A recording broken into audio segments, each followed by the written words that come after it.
Franču Mīlu, Renault. Mercedes Simplex. Tas ir pasakaits auto, ļoti dinamisks. Man pašam tāds ir bijis. 1903 год. Mīts cēr.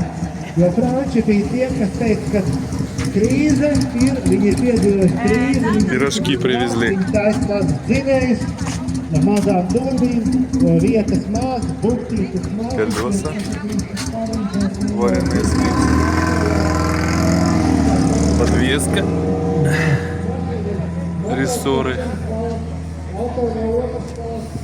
Вот смотри, ручка, Егор, чтобы заводить. Егор, стартер. Чик-чик.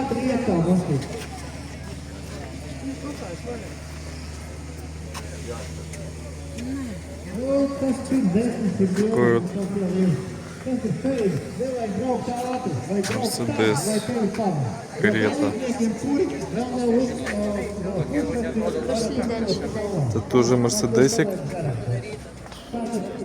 Это Мерседес. Да.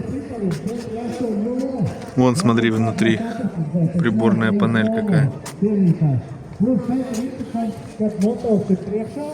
Pakaļamās lampas, stilīgi. Nu, mūžīgs autos. Tas ir tiešām viens no tādiem